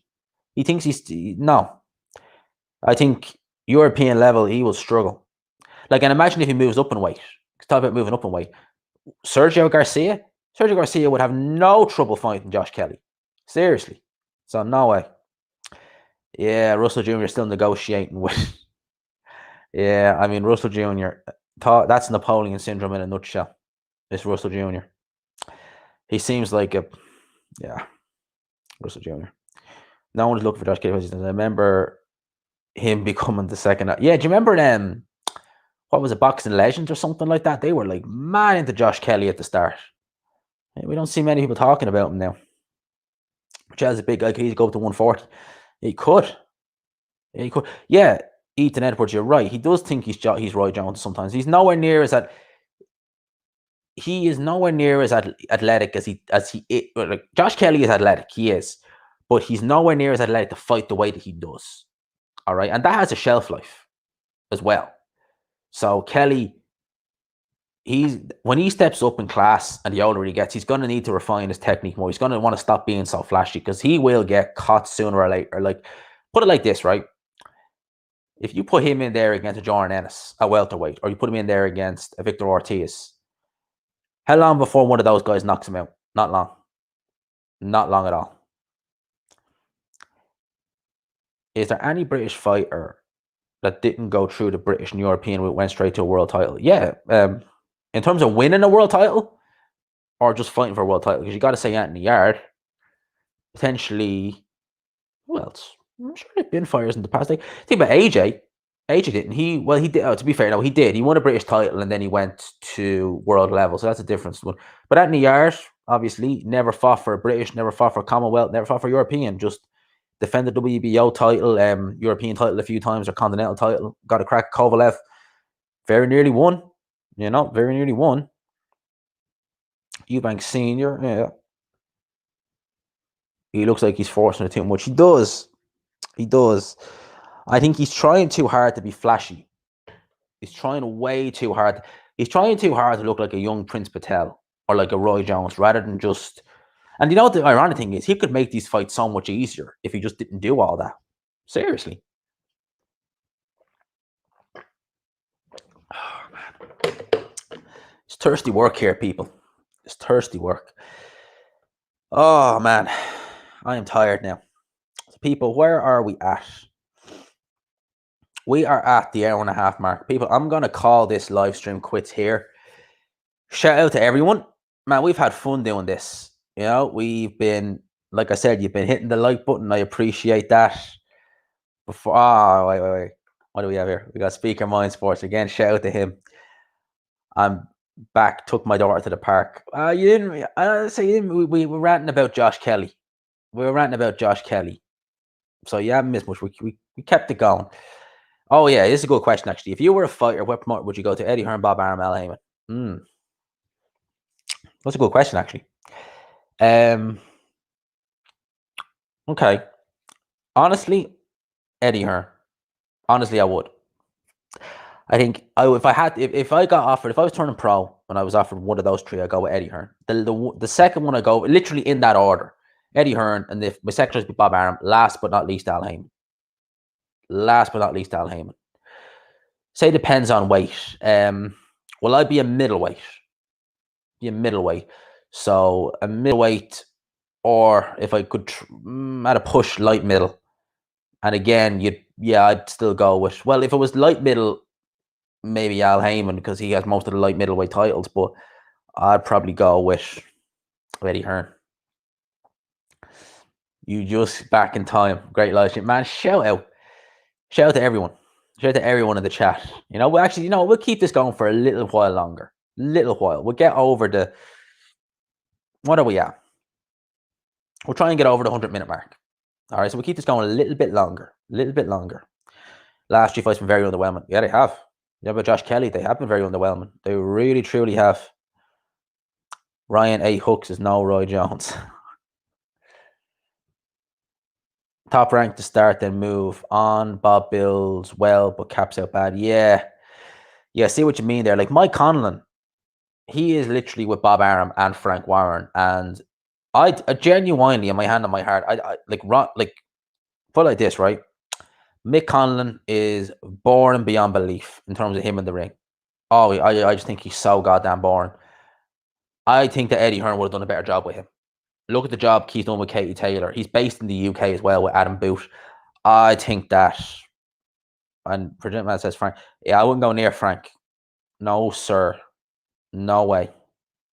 Fish eyes. There you go. I wouldn't go near him. I'd be not a chance. I wouldn't go. I wouldn't want to go anywhere near him. Hell to the no. Hell to the no. Yeah, that is one thing you have to think about, is that Al Heyman does pay his fighters the most out of all three. He really does. The problem is, like, Al Heyman is in the music business, or at least he was anyway. And the way, the diva behavior of those fighters, like, I just couldn't do it. The diva, the way they're such divas, like, and they're so erratic. Like, it's crazy. Eddie Hearn, yeah, well, you see what he's done to Bellew. In terms of, like, making Bellew pay-per-view, he done a good job on Bellew. We got him the right fights. But in terms of Bellew now, I mean, Jesus Christ. That's another good thing about Eddie. That's one thing about Eddie Hearn. Like, literally, if you're anyway decent, and if you've won a world title or anything like that, literally, your retirement plan is, there's the commentary booth for Sky. Whether you're good, bad, or somewhere in between, if you're anyway decent, yeah, you have a job at Sky when you retire. Look at Matthew Macklin. Terrible.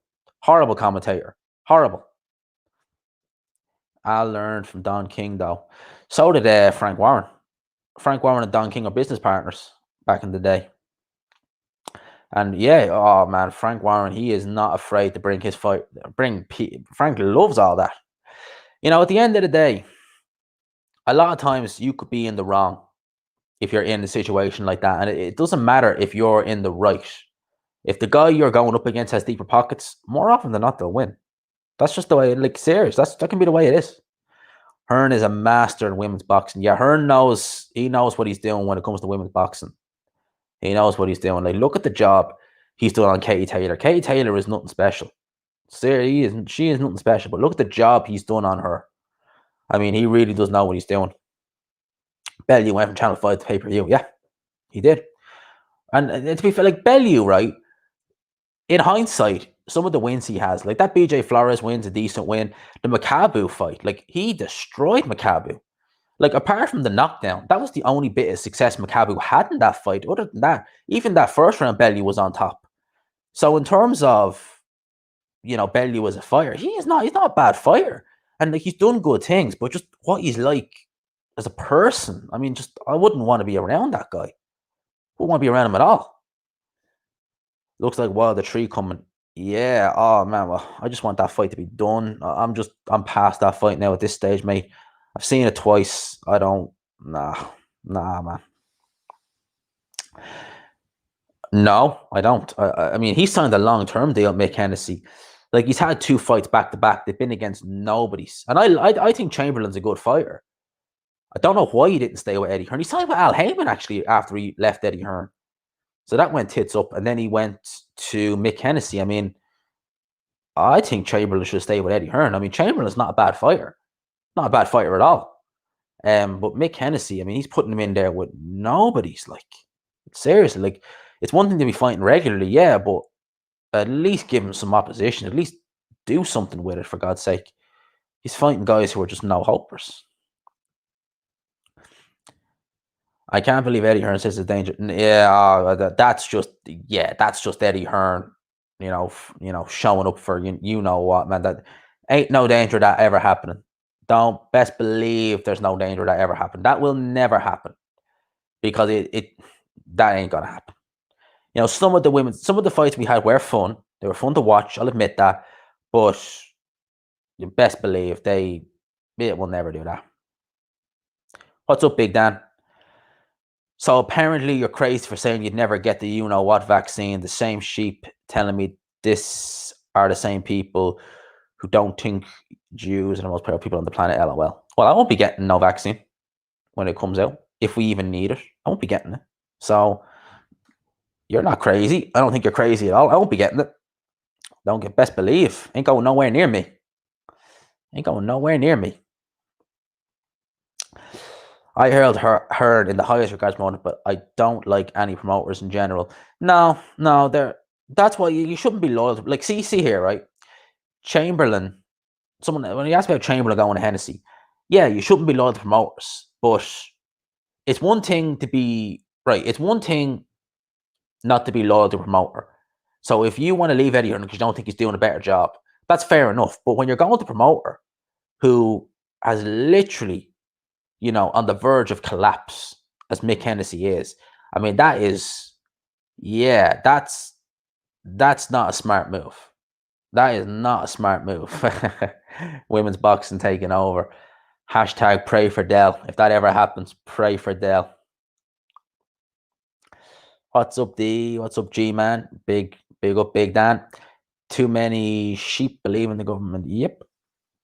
Unfortunately, man. Unfortunately, if you fact check things, you know. I don't want to talk too much about it because you know the way YouTube is. But D, he gets it. He ain't taking no. Never had. Well, I think have I ever had? When was the last time? I never had a flu jab. Never really had any vaccines. Never had anything really. I think I had to get one when I was 12. It was years and years ago. It's like 06, I think. And I forget what it was for. I think it was just a generic one. But in terms of the what, ain't no way it's going near me. You come near me with that, you're getting a fucking left hook in the face. That's simple as. Inui versus Casemiro. You know that. Inui versus Casemiro is a good fight. I was surprised. I really didn't think Casemiro would beat Alen Tete. I really didn't think he would. Yeah, they are, man. Like I try and keep it as well. I don't. That's why I don't like even using the word. I talked about masks earlier, but I think we're okay on that. I think because it could mean anything. Like Batman wears a mask, doesn't he? There you go. We talk about that. But in terms of the other thing, we'll just try and keep that. Yeah, we'll try and keep that for Patreon or something like that in future when we talk about that. Ethan Edwards, I find it hilarious when Hatman is angry and furious on his podcasts. I love his podcast, man. I mean, I love his podcasts. Now, he does get worked up, but I get worked up too, man. I get really flipping pissed off when people my age are frightened over what, when it's like, the fuck? It's like, what the hell? It's like, what the hell? And, like, I mean, like, some people, they really are. Like, someone said to my mom, like, my mom works full time. And someone actually said to her that she was selfish for having her job. Like, imagine she's trying to pay a mortgage and she's selfish. Like, what the fuck? Because she works with people and she's not in the HSE or anything like that. She just works like a normal job.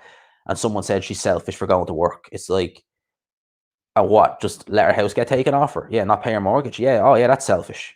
Fucking idiots. How old am I again? Like 25? No, I'm 26. 26, man. I hope I look. People think I look. And I always get that. I do get that a lot. Like, I genuinely do. Like, I mean, even one of my jobs, when someone asked me how old I was, and at the time I was 25, they were like, "Oh, I thought you were only 21." I was like, "Yeah, keep saying that." Sweden didn't do that. They're still okay. Yeah. And Peru did. And they have the highest number of deaths per capita. Why? Because if you do that, you're going to increase a lot of deaths. That's just a given. Obviously. And not only are you going to increase them, you're going to increase them long term. It's like that British MP said, the cure was worse than the actual disease. That's the big truth. I thought about certain subjects on live and was attacked for 2 months for YouTube. No notifications. Thought you can subscribe to me. Yeah, man. I just try and keep it. I pick my words very carefully. I pick them very carefully. I've been okay so far. And I don't think I've said anything necessarily. I think I've been all right in this live stream. I think I'm okay. But yeah, keep it. We're keeping it good. We're keeping it good. So people, we've gone past the 100-minute mark. This is probably the longest live stream I've ever done. But I'm going to call it quits here because I am flipping tired. I don't have anything planned for tomorrow yet. but you might get a video from me tomorrow if we get any news. But people, I'm going to call this live stream quit here. Apologies if I didn't get to any of your questions. All right, but I will try, and maybe Sunday, if I'm not too busy, we'll do episode 8. Let's talk about boxing. But as for now, people, I'm going to keep it quits here. And yeah, I mean, that's just stupid. Like, oh, that's just ridiculous. That's just ridiculous. But big up to everyone in the chat. I want to say big up, Speaker Mind Sports. Oh, glad you enjoyed it, bro. Big up to everyone who was in the chat, everyone who locked in. Again, apologies if I didn't see any of your questions, but thank you. Hope you all enjoyed it. Staying on the channel, of course, so it's going to be like a little podcast format. Hope you enjoyed this. Let's Talk About Boxing episode 8. People, I'm going to talk to you. Shout out to everyone. Have a good evening or whatever, wherever in the world you are. Enjoy. Peace, people.